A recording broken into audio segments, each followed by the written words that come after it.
For today's video, I read two books, The Psychology of Money by Morgan Housel and Atomic Habits by James Clear. The idea was that we all want to manage money in our lives, and the only way to do that is to create the right set of habits early on in life.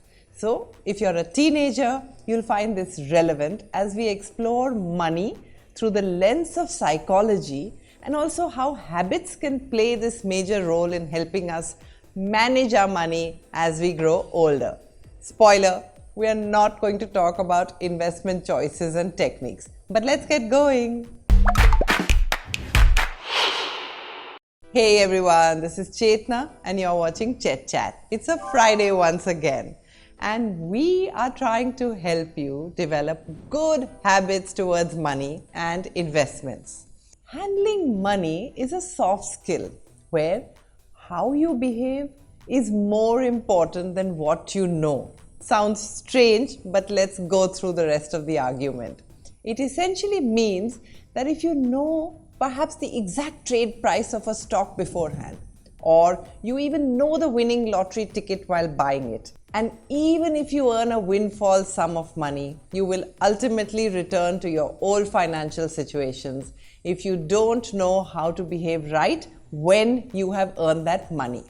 But behavior is tough to teach, and here the magic of atomic habits comes into play. So what is right behavior and perspective with money? Let's look at 5 factors one by one. At number 1, the man in the car paradox. Imagine you see a person riding a luxury car. We turn our head and look and we are impressed. But we don't think, wow, that person is so great. That person is my role model. Instead, what we think is, imagine if I was in that car and how society will respect and admire me if I ride that car. The fact is, we admire the car, not the person. And this applies to every show-off item you want to purchase. So the desire to buy all the glitter to get admiration and respect from others is quite a paradox. Morgan Housel calls this the man in the car paradox. So the first habit that we need to build to break this paradox in our head is the habit of asking why. Example, why do I want to buy that expensive jacket when I already have 2 jackets? Or why do I want to buy that branded bag when a regular bag will do the job? Ask yourself, why do I need to buy this thing? Is it a necessity or does it satisfy my ego? In the book Atomic Habits, James Clear explains that one small change in habit can compound into phenomenal results. This small habit of asking why before any purchase will substantially cut your expenses. Now, before we move on to habit number 2, drop me a comment below telling me how you manage your money and what habits you follow that help you. At number 2, the relationship of money and time. Why should I even bother to earn so much money if I don't need to buy all the luxury items and fancy cars and houses? If this question is buzzing in your head, I would say that's a very valid question. And the answer is for a very expensive commodity called time. Morgan Housel calls it control over time. A stable wealth gives you complete control over your time. This should be your biggest goal of earning money or creating wealth, so that one day you don't have to work for money. You can spend your time doing things that matter to you, things that add value to your life. This can only be possible when you have a stable wealth that can cover all your financial responsibilities. So what atomic habit should we build for that? The habit of savings. Even a small addition to your savings will eventually become a treasure.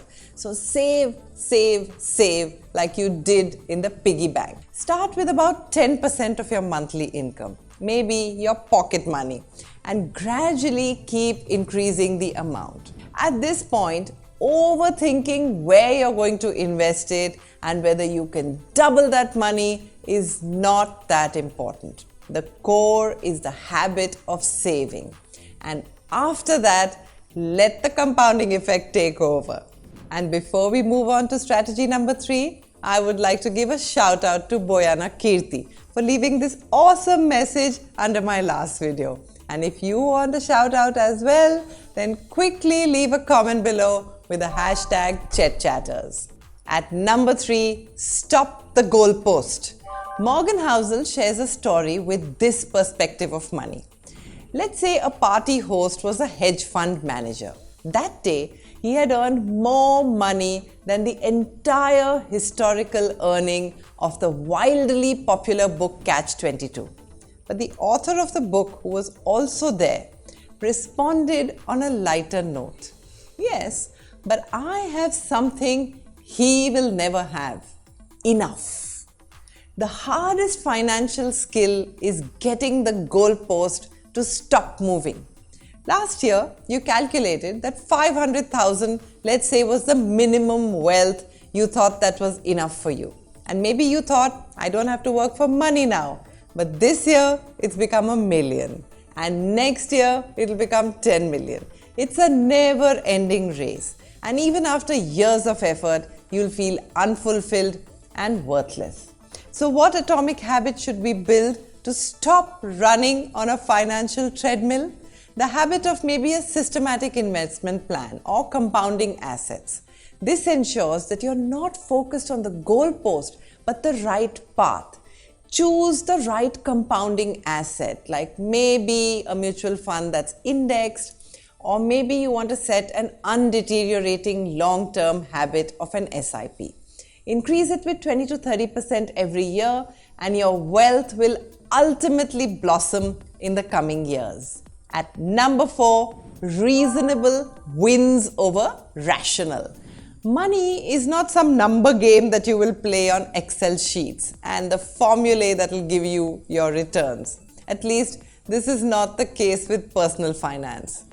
When the financial advisor of Morgan Housel asked him to take out a loan for his house, the loan rates were absurdly low at the time, and his advisor suggested him take advantage of the cheap money and invest into plans with high returns. It made complete sense on paper. And why not?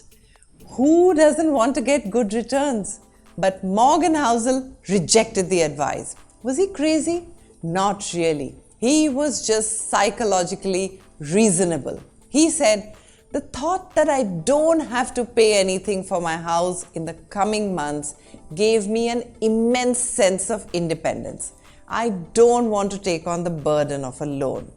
So don't fall into the trap of taking financial decisions based on cold, rational numbers, but in a state of reasonable awareness. Now, the atomic habit that we should build to enhance our reasonable perception towards money is called the SDP, Systematic Donation Plan. A habit of donating a certain percentage of money into different projects every month will sharpen your perception to see the right use of your money and what that money means to different people. Try this out and leave a comment for me below and tell me how that worked out for you. At number 5 is the luck factor. Luck is a very important factor for the success of our investments. The author gives a number of examples on how luck played major roles in financial success of the most successful people like Bill Gates and Warren Buffett. But why is it so important for you to know that luck is a very important factor in your investments? Just to break our illusion that we control every aspect of our money. We think that only our decisions are responsible for the returns we get. This arrogance forces us to take some risky decisions and ultimately drags our wealth to the worst. There is a very good standard to measure your financial decision. It's called a sleep test. Ask this question to yourself with every financial decision. Does this help me sleep at night? No investment is worth your sleep, and definitely not when you know everything about your money is not under your control. So what atomic habits should we build for this? The habit of reading and listening to financial news. It increases our chances to get lucky as we get the right knowledge to diversify our investments into the right assets and hence reducing our risks. So keep growing your money and do tune in every Friday for a new video. Meantime, happy learning!